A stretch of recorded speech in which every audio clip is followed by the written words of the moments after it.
So, ladies, I have audio of CM Punk. This is a former professional wrestler, somebody we've all been a fan of at one time, except for you. You're the one person you can say I knew the whole time. And so how does it feel to be right about CM Punk?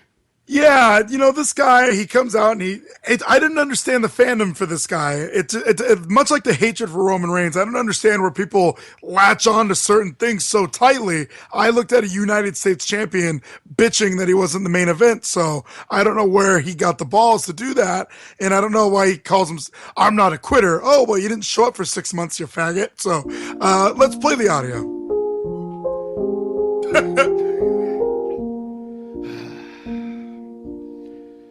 CM Punk is a fucking white dude, but I wish he wasn't. Wish he wasn't.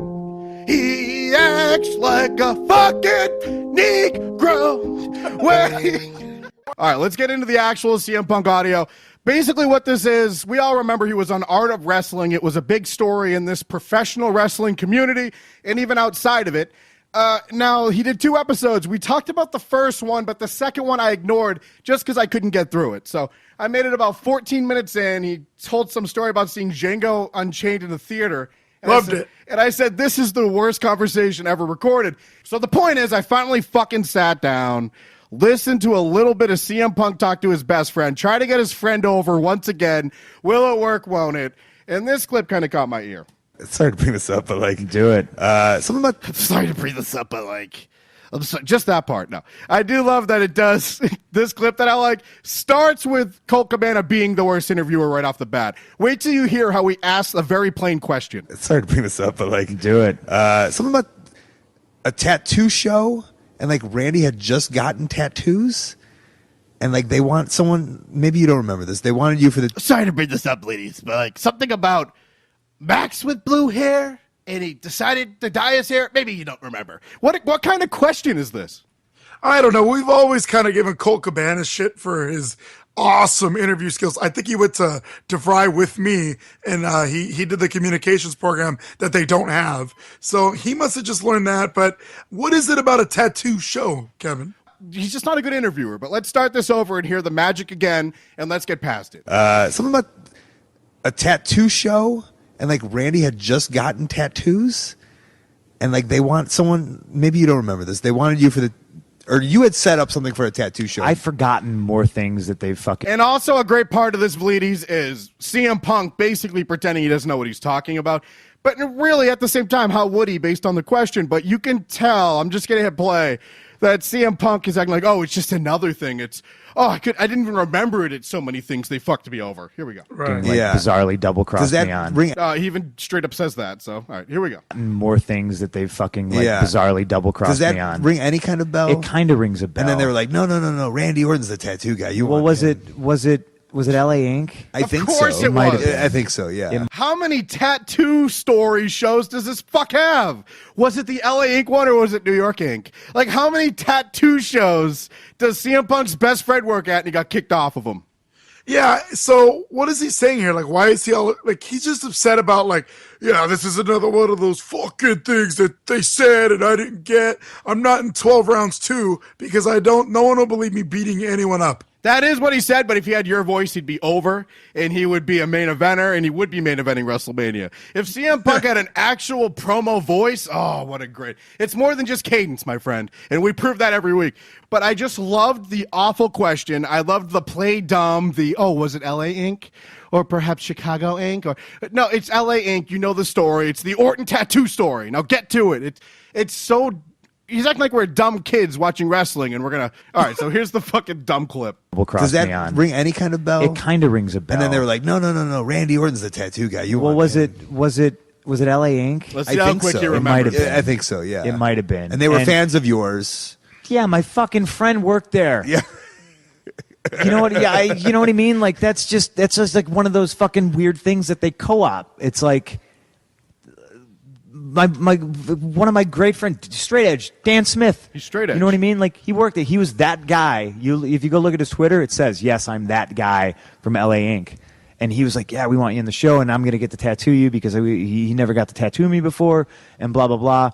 And then within a 1 week, 2 week span, Randy decides that he's going to get sleeves. And he gets sleeved, and then now the office is like, oh no, let's put Randy on the show. Yeah. Like that's the way they fucking operate. What is the problem with that? Oh, stop it. How they operate? How would CM Punk operate?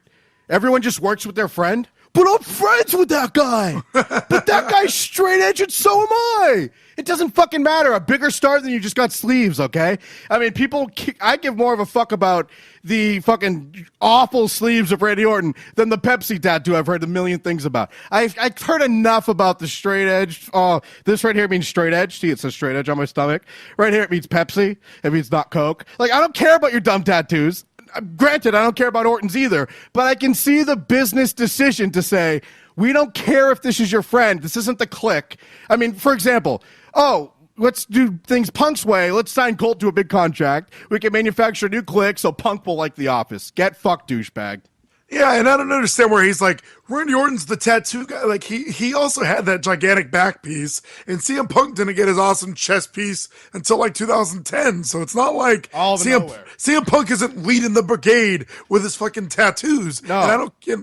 You're wrong. It's all of a sudden that Orton got tattoos, and it's only the sleeves we're mad about. It's okay. By the way, the sleeves are actually his best tattoos. I'm interested in those skulls. I hate the fucking tribal bullshit on them, but like you said, it was there already. It's not that random.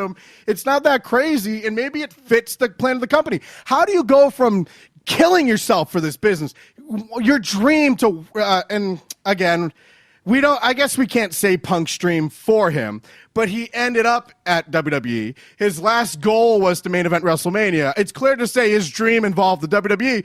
How do you kill yourself on fucking hard floors to get there and then turn into this entitled cunt?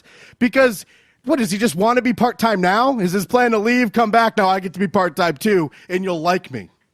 I really don't understand it because, like you said, kills himself. This is his life. Everything he does is based around wrestling. And then it's like, no, you fucking pay me like I'm Brock Lesnar. No way, asshole. Be a professional adult for a little bit. But, all right, let me hit play on this because I want to hear about all the ways his dream sucked. Yeah, that's the way they operate. And you want it out. This guy was my friend. He makes tattoos. I had old tattoos. I wanted to go on his show. Randy Orton had new tattoos. They picked him. That's how they operate. Because they didn't care that you're friends with them. No shit. That's how a business should operate. It's certainly not your business. And that's why it's fucking Triple H and Floyd Mayweather being on the fucking cover of the newspaper. Every local newspaper in the country had Triple H and Floyd Mayweather on the cover. No, but if fucking CM Punk goes to some fucking bingo hall and brings some guy named Chow to the ring, no one's going to care. And yeah, and you got it. And I want it out. I didn't want that anymore. And now I don't have people tell. And this is the part where I believe. Well, up until what he's about to say, but I completely agree with anybody who decides I wanted to do something, I don't want in it, I'm out. Fine. But what a fucking douche. I didn't want that anymore. And now I don't have people telling me to tweet. Listen to this. I don't have a faceless writer that I don't even know his name, walking up to me in catering and going, hey, can you tweet about John Cena's storyline? And then I just look at him and I go, yeah, as soon as John Cena tweets about my fucking storyline. Right. You know what I mean? What a great guy to do business with. What a wonderful coworker / employee to have at your company. Good. Fire him on his wedding day. Hey, excuse me, can we fire Punk on his wedding day? Yeah, as soon as he fires me on his wedding day. No, Triple H, this is different. No, and this whole story about him, like, I was fired, that's the one that kind of bugs me the most because he literally lives his life thinking that he did not quit the WWE when it's like, if you don't show up for 6 months, just because you're not let go or whatever, you still quit. You literally didn't go. You gave up on trying to perform. Yeah, just like you, Ham, when you disappeared to some other state randomly without responding to me anymore. So I'm getting back into old stuff around 133. That whole thing, I listened to all 9 hours of the Colt Cabana bullshit, and I was just mad at it. I did feel relieved because I was right. I knew this was this guy. He didn't give a fuck. Like, all the fans were like, no, he cares about the product. Really? It's pretty obvious he just cares about himself. Well, maybe he even does, but you didn't get the point. He has a Twitter account. So, hey, good for you. You got a Twitter. I'm so fucking proud of CM Punk. He worked his whole life to be a pro wrestler, and all he has is this lousy Twitter. He threw it all away so he can tweet what he wants anytime he wants. Like, I don't got people telling me what to tweet, and I don't got awesome. people saying, even though that person on Twitter said they wish all homosexual people died, and then you told them to go kill themselves, like, you have to take that tweet down. Like, what? I don't have people telling me to do that anymore. He doesn't get why that would be. Why the fuck? How about you? This guy brags about blocking people all the time. Block the guy who hates fags, okay? It's all right. You don't have to tell him to die where all the little kids are going to get scared of you. Actually, that's good if you're a heel, huh? Yeah, and if he was the heel at this time, great tweet, CM Punk. But can you just throw in the little John Cena thing, please? Maybe a fuck John Cena at the end? Yeah, well, we'll still go with the edgy tough guy tattoos thing. You're not going to be on the tattoo show, but maybe put a picture of your tattoo and put a fuck Cena. Anymore. Yeah. It's fucking, it's great. Can you tweet about your drunk dad because that Jericho thing's going on?